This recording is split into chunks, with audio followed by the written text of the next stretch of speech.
காஞ்சிபுரம் மாவட்டம் கூத்தரம்பாக்கம் கிராமத்தில் அனைத்து மக்களுக்கு சொந்தமான அருள்மிகு முத்துமாரியம்மன் கோவில் உள்ளது. இக்கோவில் புதிதாக கட்டப்பட்டு வந்தபோது தலித் மக்களிடமும் தலக்கட்டு பங்குத் தொகை வாங்க வேண்டும் என வருவாய் கோட்டாட்சியர் தலைமையில் இருதரப்பு அமைதி பேச்சுவார்த்தை முடிவு செய்யப்பட்டது. இந்நிலையில் இந்த மக்களுக்கு எவ்வித அழைப்பும் இல்லாமல் எவ்வித ஆலோசனையும் செய்யாமல் குடமுழுக்கு நிகழ்ச்சி நடைபெறுகிறது.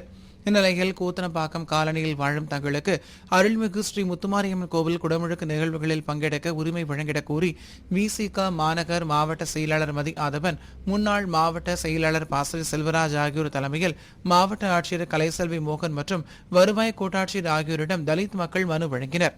இந்த நிகழ்வில் விடுதலை சிறுத்தைகள் கட்சியின் உறுப்பினர் ஜெய்சங்கர், நாகப்பன், பெருமாள், முருகன், சேகர், வரதன், சுரேஷ், சங்கர், சுப்பிரமணி, ஏகாம்பரம், மதுரை வீரன், வேதாச்சலம் உள்ளிட்ட பலர் கலந்து கொண்டனர். அருள்மிகு ஸ்ரீ முத்துமாரியம்மன் திருக்கோவில். இந்த கோவில் அனைத்து மக்களுக்கும் சொந்தமான கோவில். இந்த கோவிலில் தலித் மக்களுடைய வழிபாட்டு உரிமைகளுக்காக கடந்த 35 ஆண்டுகளாக தலித் மக்கள் போராட்டத்தில் ஈடுபட்டு வருகின்றார்கள் தங்களுடைய உரிமைக்காக. அந்த வகையில் தலித் மக்களுக்கு எவ்வித அழைப்பும் கொடுக்காமல், அவர்களுக்கிடம் எந்தவித ஆலோசனையும் செய்யாமல் புதிய கோவிலை கட்டி அதற்கு குடமுழுக்கு செய்கின்ற வேளையில் இந்த அதிர்ச்சியடைந்து தலித் மக்களுக்கு தகவல் சொல்லப்படவில்லை என்கின்ற தகவலை காலையில் மாவட்ட ஆட்சியரை சந்தித்து முறையிட்டோம்.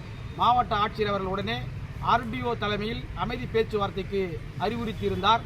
அந்த அடிப்படையில் இன்று தலித் மக்களும் சாதி இந்து பிரிவில் சேர்ந்தவர்களும் இன்று ஆர்டிஓ தலைமையில் அமைதி பேச்சுவார்த்தையில் ஈடுபட்டார்கள். அதன் விளைவாக இரு தரப்பும் சமாதானமாக போவது என்று முடிவெடுக்கப்பட்டது. தலித் மக்களுக்கு உரிய பங்களிப்பை, வழிபாட்டு உரிமையை வழங்குவதாக அந்த தரப்பும் ஒத்துக்கொண்டிருக்கின்றனர். எனவே தலித் மக்கள் சார்பிலும் மாவட்ட நிர்வாகத்திற்கு ஒத்துழைப்பது என்றும் சட்டம் ஒழுங்கு சீர்குலைக்கக்கூடாது என்றும் நாங்கள் சொல்லியிருக்கின்றோம். அதன் அடிப்படையில் மகிழ்ச்சி. இன்றைய அமைதி பேச்சுவார்த்தை இரு தரப்பிற்கு உடன்பாடு எட்டப்பட்டதில் உள்ளபடியே எங்களுக்கு மகிழ்ச்சி.